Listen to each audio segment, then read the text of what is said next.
Hello again, I'm John Ball from Pat Inc., the founder and the developer of the pattern brain theory. And today what I want to do is bring you the comparison between the gerund form, perhaps an infinitive form or two, and then how we use the breakdown of these sentences in conversation.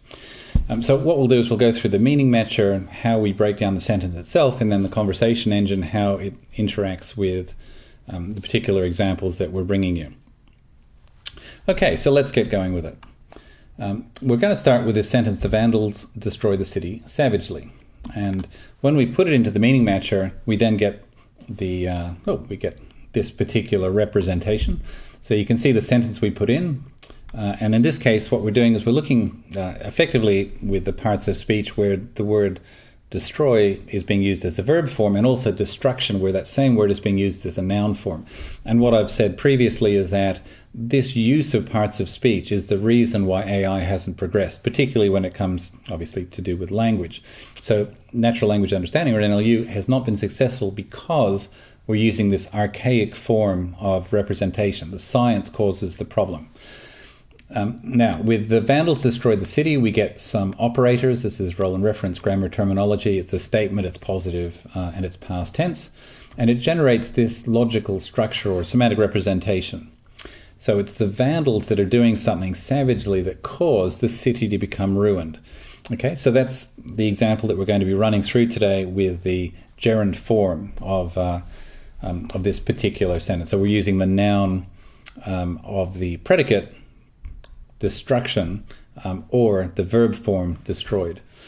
So we can see here the actor is Vandals. They're the ones causing the action in this case. Destroyed means ruin, and city is the undergoer, the thing being ruined. Okay, so now let's have a look at the gerund form of that, the noun form of that particular verb. The destruction of the city by the Vandals was savage. So different order, but still the same result. So here we get the same semantic representation. The Vandals caused the city to become ruined, and it was done savagely. The same actor, predicate, and undergoer. Okay, so the system is working. But let's have a look under the covers now, just to get a better understanding of how we go about getting these results. So here, under the covers of the meaning matcher, we're looking in debug mode, and you can see that against each of the words, we're getting a sequence of phrases that are being matched. And when we look here, we see that the destruction starts with a word the, and then it gets followed by a consolidation set, where we're combining a word with other words to consolidate these into a form which we can then use to create a semantic representation. So just to get the terminology right, a consolidation set is the syntactic manipulation. It's the labeling of the elements that go into the semantic model. And what we're doing is we've split out those two elements for efficiency. So we can have one set that's gathering in the information, and then another set that then produces the meaning. It does all of the validation that says this is a valid use of that particular predicate. And you can see with the terminology of the phrases how that's being put together. So we've got destruction, which is the consolidation set. The destruction of the city is an extension of that consolidation set. By the Vandals, we can see we've now extended it further. And this allows us to use a much freer word order, because the phrases themselves aren't locked into the particular order.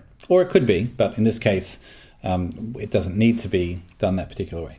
So another consolidation set was, and then was savage, the final consolidation set, where we've got the final result that we convert into its semantic representation.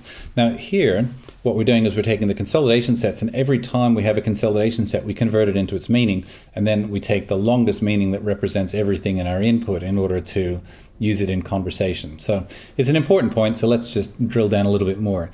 So ignoring the consolidation sets, we now have this state accomplishment with two roles that's causative, and it's also an active form. You can see that the most basic form of the destruction is it has no argument, so all of the argument positions are filled with a null set. So we know here that with the destruction, it means that something, we don't know what, causes something else to become ruined. That's the destruction by itself. But as we add in the arguments, the destruction of the city, you can see here that the destruction of the city is that the city is the thing that becomes ruined, but we don't know who did it. We can now see what happens when we've added by the Vandals in this one. And now we've got the Vandals destroyed the city, which is being shown in that semantic representation. And finally, the destruction of the city by the Vandals was savage. There's the Vandals destroy the city, and down here we have it was done savagely. And you can see that destruction still means ruin, regardless of which form we're taking here. Okay, so let's go back and look at another couple of examples.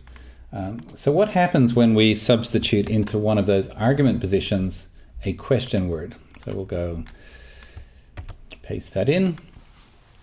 The destruction of what by who was savage, or by whom. And in this case, who destroys what is what we're seeing. And in our semantic representation, what we're looking to do is substitute for who in order to answer in narrow focus, according to Roland reference grammar, or become ruin what. So what is the thing becoming ruined? Who destroyed what? So this is the simple way that the correct application of the linguistic science allows us to answer questions naturally.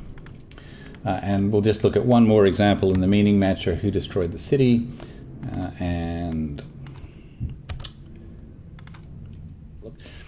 who destroyed the city.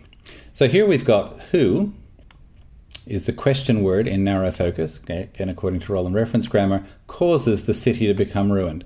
So it's much easier to produce the answers to these types of questions using pattern theory, because what pattern theory says is that we use link set intersection. So we take all of the knowledge in context, we then intersect with the known elements. So we're going to have all of the elements where the city has become ruined, and now all we have to do is have a look at how many, if any, of the actor position has the form of that will answer the question who, right? So who is obviously a limited form of what. It only refers to these animate objects. Okay, so that's the introduction to the meaning matcher and how we're breaking down that sentence that we've talked about in the Medium article today. What we're going to now do is have a look at how you use this in conversation, because for natural language understanding to be applied to conversation is really the breakthrough in the technology that people care about. So we're going to start by entering the destruction of the city by the Vandals was savage, and we're going to put it into this converse environment. But effectively, it's the same system being applied. It's still the meaning matcher that's producing the output. It's just that now in conversation, when you ask a question, you get a response, or when you enter a statement, it gets added to context. So when we look at the current context here, you can see that the Vandals caused the city to be ruined. That's the information that we're working off in conversation. So now when we say the destruction of the city by who was savage, we've now got narrow focus who that we're going to answer the question of. The Vandals. So the destruction of the city by the Vandals, by who, and so the system is working as we would expect. Who destroyed the city? The Vandals. So it's the same type of question. We could obviously be using voice to text if we wanted. What's the next one? It's just a different form. The Vandals. Notice in this case, who destroyed the city is a statement where we're substituting for the word who, whereas who is the city destroyed by is a question form of that sentence, where who is the question that we're asking, or the content question. And it's kind of important because you've got to be able to answer both in order to perform effective NLU. Let's do another one. What did the Vandals destroy? The urban center. And so we're still continuing to play around with the different forms of the word destroy.